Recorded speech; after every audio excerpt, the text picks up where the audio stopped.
Estamos de volta com o Cidadania, um programa sobre o cidadão e os seus direitos. Lembrando que você pode contribuir com as discussões aqui no programa Cidadania através do WhatsApp, o número é o 99059769, o e-mail que é o programa cidadania@hotmail.com, o nosso Facebook, que é o programa Cidadania, o pessoal está acompanhando aí em casa, e também o Twitter, Cidadania _ TVC, também o endereço do nosso Instagram. O nosso convidado hoje é o Edson Medeiros, ele que é bacharel em Economia, pós-graduado em Gestão Pública, auditor fiscal do Tesouro Estadual do Rio Grande do Norte. Eu vou dar boa noite aqui ao Edson Medeiros e já começar perguntando, Edson, qual é o papel do auditor fiscal? O que é que faz esse servidor público em âmbito estadual? Boa noite, Natália. Boa noite, doutora Joyce.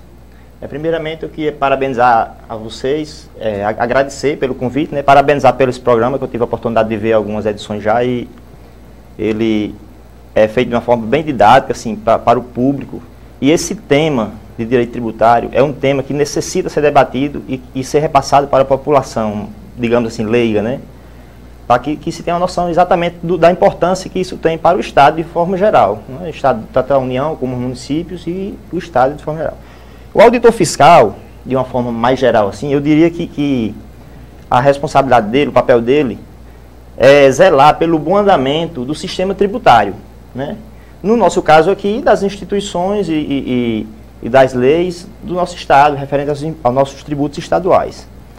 De forma mais específica, eu poderia citar, por exemplo, a constituição do crédito tributário é uma função exclusiva do auditor fiscal, né? Só o auditor fiscal pode fazer. Existem algumas formas que o contribuinte faz na prática, realmente, né? No caso do ICMS, o contribuinte lança, a gente homologa, mas, de fato, assim, legalmente, é uma responsabilidade nossa fazer esse lançamento. Mas nós fazemos também a parte de fiscalização, tanto de estabelecimentos, como aquela fiscalização de trânsito, né, que se chama, que era feita em postos fiscais, ou aquelas volantes que ficam rodando aí, vendo os caminhões, né? Nós trabalhamos também no acompanhamento dos processos administrativos tributários, né? Quando o contribuinte entende que deve impugnar um lançamento ou contestar, a gente é quem está lá para fazer, digamos assim, a defesa do Estado, né? E dar as orientações e os esclarecimentos que forem necessários. Nós também fazemos verificação da escrituração das empresas para saber se está correta. Nem sempre a gente faz isso no sentido de punir, às vezes também para orientar, né? Porque às vezes uma orientação bem dada resolve dar um resultado muito maior para o Estado do que uma fiscalização, uma punição para o contribuinte, né? Às vezes você orienta um contribuinte de uma coisa que está sendo feita errada e que ele está fazendo não intencionalmente. E que aquele contribuinte, com certeza, ele repassa para vários outros, né, através do seu contador, e termina dando um resultado bem maior. Nós trabalhamos também analisando e resolvendo demandas que vêm dos contribuintes, e são demandas, assim, diversas, sabe? Que a gente não dá nem para botar no papel e listar tudo. Mas tem alguns principais, mas aparece todo dia coisa nova. E é isso aí, o básico, né? A questão da educação fiscal também, que tem sido uma questão que até o nosso secretário atual, o André Horta, ele tem se interessado, e é uma coisa que eu acho também que a longo prazo deve dar um resultado muito bom na administração tributária. A educação fiscal, é você levar, isso que a gente está fazendo aqui é importante, você levar para o contribuinte, para a população, o entendimento, saber o papel dele, como ele pode ajudar, né, o Estado nisso aí. Então, esse é o papel do auditor, assim, de uma forma mais ampla, né, assim, geral.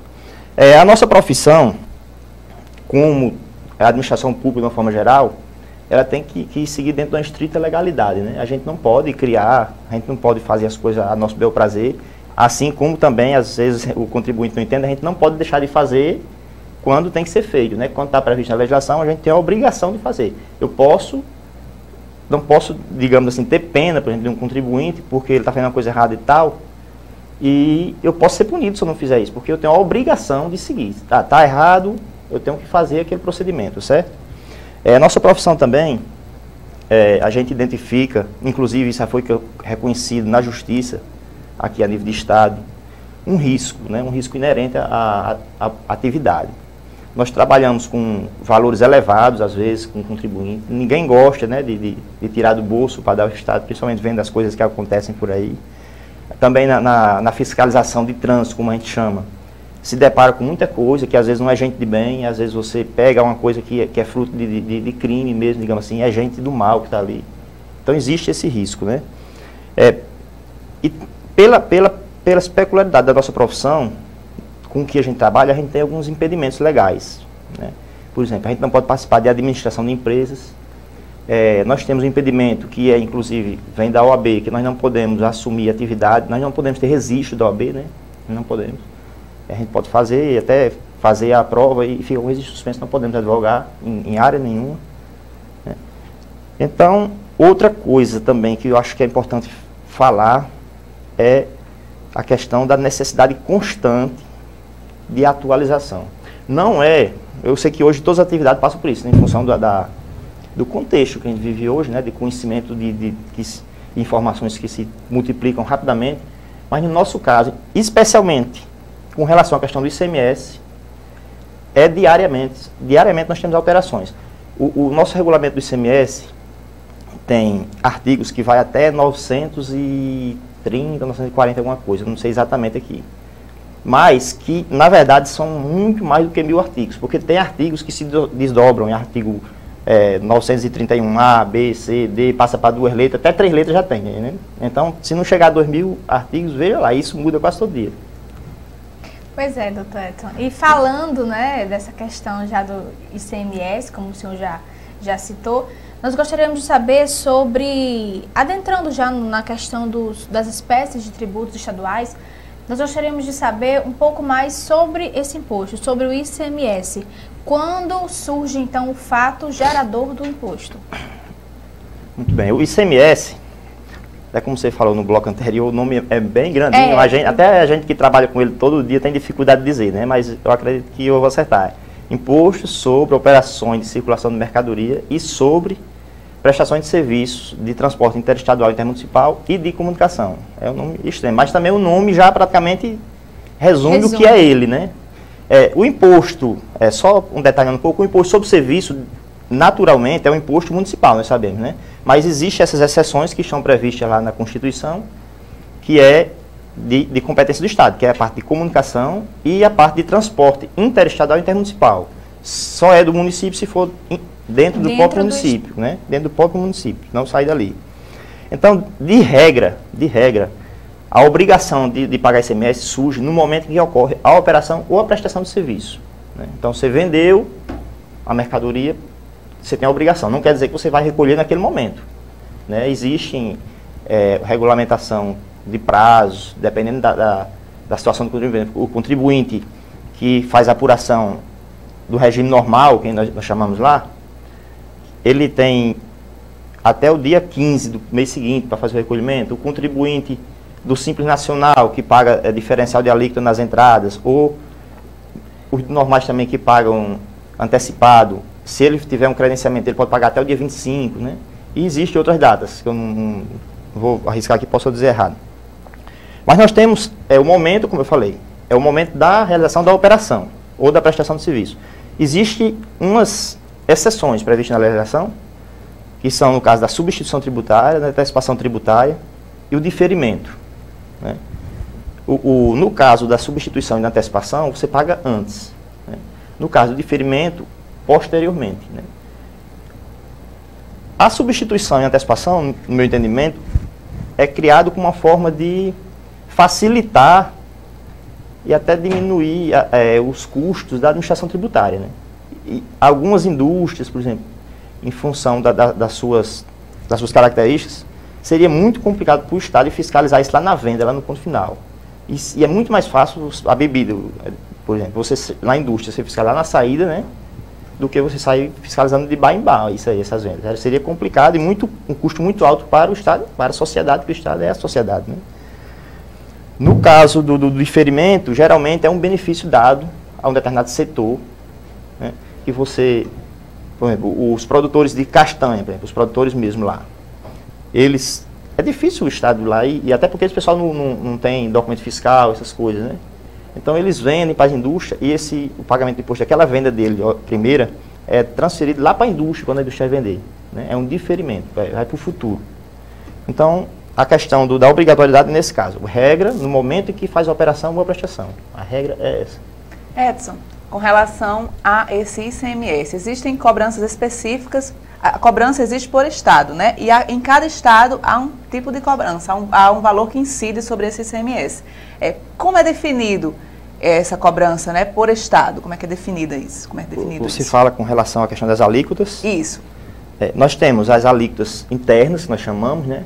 E nós temos as alíquotas interestaduais. E a alíquota interestadual serve para quê? Quando ocorre uma operação que o vendedor está ou o prestador de serviço está num estado e o consumidor está em outro, então você divide o imposto para esses dois estados, né? Isso aí está previsto. Então, a nível interno, inclusive a gente teve uma adequação agora no início do ano, né? Subindo, teve até uma repercussão na imprensa disso aí. E só que o estado subiu, por exemplo, a nossa alíquota interna, normal, assim, a principal, era 17%.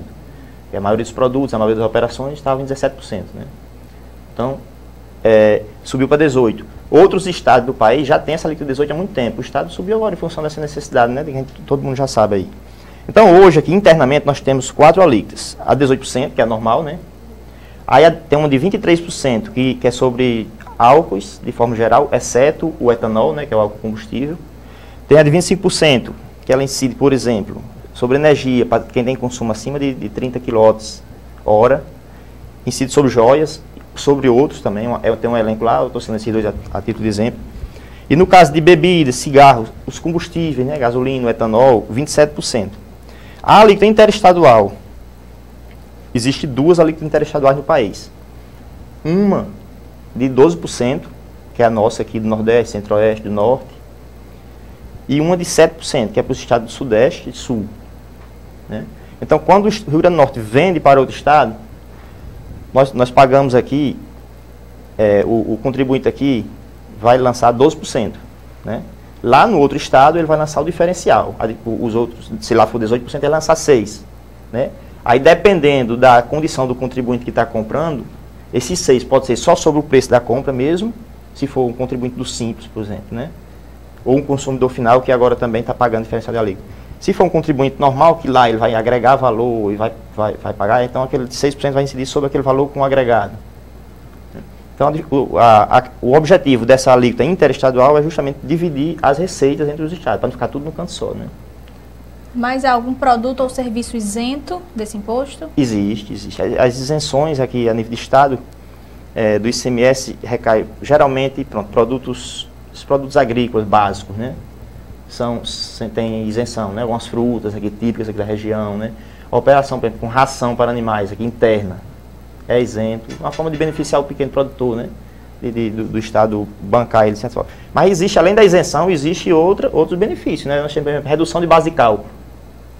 Nós temos um elenco de produtos previsto no regulamento do ICMS que nós chamamos de cesta básica, né? Que são produtos básicos mesmo, assim o próprio nome já diz, né?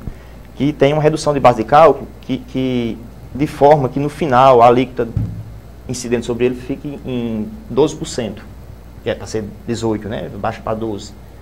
Né? Nós temos redução de base de cálculo sobre carnes, né? E diversos outros produtos. Isso aí vai sendo concedido à medida que vai aparecendo a necessidade, vai na reivindicação da sociedade, né? Esse tipo de coisa. Existe diferença entre cupom fiscal, nota fiscal. A emissão de nota fiscal, ela é obrigatória? Existe, sim, mesmo para compras de pequeno valor, há um valor mínimo para a emissão dessa nota fiscal? Não existe valor mínimo. É obrigatório, agora sim, eu vou tirar o termo nota fiscal, né? Porque, vamos dizer assim, o documento fiscal, porque é o gênero, né? Nota fiscal, cupom fiscal, são espécies. Então, é obrigatório, sim, toda operação é obrigatória a emissão de documento fiscal. Então, o cupom fiscal, ele tem o mesmo sentido da nota fiscal. Só que, assim, por exemplo, você imagina aí você comprar no supermercado, fazer lá a sua feira, né? Então, sempre que você for lá, o supermercado tem que emitir uma nota fiscal, que é uma coisa mais complexa, digamos assim, né? Então, o cupom fiscal, ele é criado para umas atividades específicas, farmácias, supermercados, que tem um grande volume de vendas, né? Assim, você chega no supermercado na fila, é direto, passando ali, né? Facilita, aquela maquinazinha vai emitindo, né? E os procedimentos depois de escrituração disso aí é um pouquinho mais simplificado do que a nota fiscal. A nota fiscal você tem que escriturar uma a uma, né? O cupom também um a um, né? Mas, aliás, desculpe, não é o cupom a um. O cupom, aquela maquinazinha lá que a gente chama SF, equipamento emissor do cupom fiscal, ao final do dia ele emite um documento chamado redução Z, que ele resume a operação daquele dia todinho. Então ele vai escritura aquilo. Imagine aí se ele tivesse que fazer a escrituração de todas aquelas operações um a um, né? Todas aquelas vendas que passaram ali naquele caixa. Então assim, tem o mesmo objetivo, cupom e notas, mas não é exatamente a mesma coisa, né? O objetivo é o mesmo. E em relação ao IPVA, né, que talvez seja aí o imposto de maior propriedade, maior conhecimento do contribuinte, né? Aquele que a gente consegue visualizar mais perto. O que seria, então, o fato gerador do IPVA, né, que é o imposto sobre a propriedade de veículos automotores? Esse é um imposto, digamos, que a gente chama de patrimonial, né? Assim como é o IPTU, como é o ITR federal. É um imposto sobre a propriedade do veículo. Você tem que, quando você compra o veículo, você paga ICMS, porque é a operação, né, comercial ali. Agora, você ter a propriedade do veículo, você tem anualmente que pagar aquele imposto ali, né? Que a gente sabe como é que funciona. O Estado escalona durante o ano todo em função da terminação das placas. Esse escalonamento é uma forma de melhorar até a administração operacional daquele negócio e de distribuir aquela receita durante o ano todo, né? Então, ele é um imposto anual. E sobre patrimônio, né, que é a propriedade do veículo. Interessante que o IPVA, né, ele chega lá no carnê anualmente para o proprietário e ele é pago dentro do carnê junto com o seguro do IPVAT e também com a taxa de licenciamento, mas são coisas diferentes, né? O seguro do IPVAT é um fundo gerido para indenizar as vítimas de trânsito e a taxa de licenciamento também seria uma taxa que, no caso, autoriza o veículo a estar apto a rodar pelas estradas, né? Mas é importante que a gente diga que são coisas diferentes, né, Natália? É isso. E no próximo bloco a gente retorna conversando mais aqui com Edson Medeiros sobre impostos estaduais. Programa Cidadania, um programa sobre o cidadão e os seus direitos.